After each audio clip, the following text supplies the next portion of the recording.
اسلامی تاریخ میں حضرت موسیٰ علیہ السلام کا واقعہ حق اور باطل کی سب سے واضح مثالوں میں سے ایک ہے۔ یہ واقعہ ہمیں بتاتا ہے کہ جب ظلم اپنی انتہا کو پہنچ جائے تو اللہ تعالیٰ مظلوموں کی مدد کے لیے اپنے نبی کو مبعوث فرماتا ہے اور بالآخر حق ہی غالب آتا ہے، چاہے باطل کتنا ہی طاقتور کیوں نہ ہو۔ فرعون کا ظلم و جبر۔ حضرت موسیٰ کی پیدائش سے پہلے مصر پر ایک ظالم بادشاہ فرعون کی حکومت تھی۔ وہ خود کو خدا کہتا تھا اور لوگوں کو اپنی عبادت پر مجبور کرتا تھا۔ بنی اسرائیل کو غلام بنا رکھا تھا۔ ان سے سخت مشقت لی جاتی، ان پر ظلم کیا جاتا اور ذرا سی نافرمانی پر سخت سزائیں دی جاتیں۔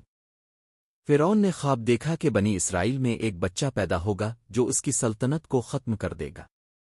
اس خوف سے اس نے حکم دیا کہ بنی اسرائیل میں پیدا ہونے والے تمام لڑکوں کو قتل کر دیا جائے اور لڑکیوں کو زندہ چھوڑ دیا جائے۔ یہ حکم ظلم اور درندگی کی انتہا تھا۔ حضرت موسیٰ کی ولادت اور اللہ کی حفاظت۔ ایسے سخت حالات میں حضرت موسیٰ علیہ السلام کی ولادت ہوئی۔ حضرت موسیٰ کی والدہ خوف زدہ تھیں، مگر اللہ تعالیٰ نے ان کے دل میں یہ بات ڈالی کہ بچے کو ایک صندوق میں رکھ کر دریا میں ڈال دیں اور ڈر نہ کریں، اللہ اسے واپس لوٹا دے گا اور اسے نبی بنائے گا۔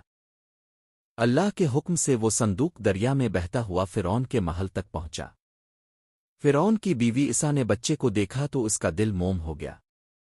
اس نے فرعون سے کہا کہ یہ بچہ ہماری آنکھوں کی ٹھنڈک ہے، اسے قتل نہ کیا جائے۔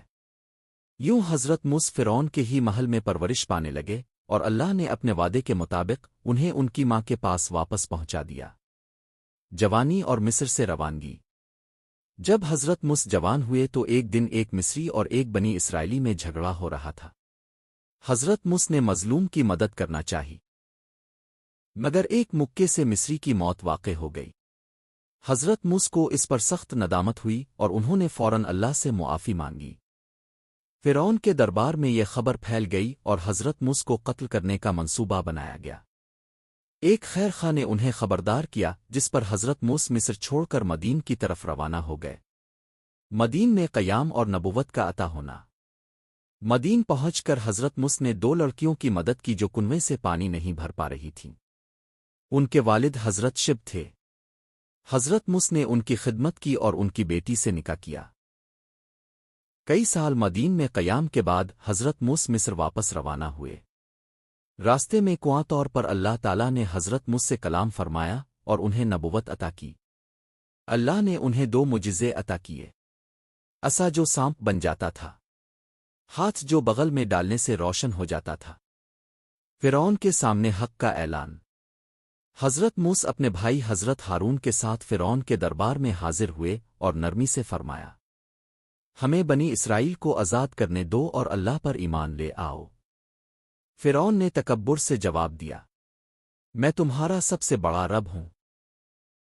اس نے حضرت موسیٰ کے معجزات کو جادو قرار دیا اور مقابلے کے لیے جادوگروں کو بلایا۔ جادوگروں کا ایمان لانا۔ مقررہ دن تمام جادوگر جمع ہوئے۔ انہوں نے اپنے جادو سے رسیاں اور لاٹھیاں پھینکیں جو سانپ نظر آنے لگیں۔ حضرت موسیٰ نے اللہ کے حکم سے اپنا عصا پھینکا جو سب کو نگل گیا۔ یہ دیکھ کر جادوگر فوراً سجدے میں گر گئے اور ایمان لے آئے۔ فرعون غضبناک ہو گیا اور انہیں سخت سزاؤں کی دھمکی دی، مگر جادوگر ثابت قدم رہے اور شہادت قبول کر لی۔ اللہ کی نشانیاں اور فرعون کی ہٹ دھرمی۔ فرعون نے پھر بھی ایمان قبول نہ کیا۔ اللہ تعالیٰ نے اس پر مختلف عذاب نازل کیے۔ ٹڈیاں، جوئیں، مینڈک، خون۔ ہر بار فرعون وعدہ کرتا کہ ایمان لے آئے گا، مگر عذاب ہتے ہی وعدہ توڑ دیتا۔ بنی اسرائیل کی نجات اور فرعون کی ہلاکت۔ آخرکار اللہ تعالیٰ نے حضرت موسیٰ کو حکم دیا کہ بنی اسرائیل کو راتوں رات مصر سے نکال لے جائیں۔ فرعون اپنے لشکر کے ساتھ تعاقب میں نکلا۔ سمندر سامنے تھا اور پیچھے دشمن۔ اللہ نے حضرت موسیٰ کو حکم دیا کہ عصا سمندر پر ماریں۔ سمندر دو حصوں میں تقسیم ہو گیا اور بنی اسرائیل گزر گئے۔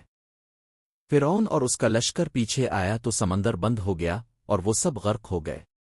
ڈوبتے وقت فرعون نے ایمان کا اظہار کیا، مگر اب بہت دیر ہو چکی تھی۔ عبرت اور سبق۔ یہ واقعہ ہمیں سکھاتا ہے کہ ظلم کبھی ہمیشہ نہیں رہتا۔ اللہ کی مدد مظلوم کے ساتھ ہوتی ہے۔ تکبر انسان کو ہلاکت میں ڈال دیتا ہے۔ سچا ایمان عمل اور وقت پر قبولیت چاہتا ہے۔ حضرت موسیٰ علیہ السلام کی زندگی صبر توکل اور جدوجہد کا اعلیٰ نمونہ ہے۔ یہ واقعہ قیامت تک آنے والوں کے لیے واضح پیغام ہے کہ حق کے سامنے آخرکار باطل مٹ جاتا ہے۔ اللہ ہمیں حق کا ساتھ دینے اور باطل سے بچنے کی توفیق عطا فرمائے۔ آمین۔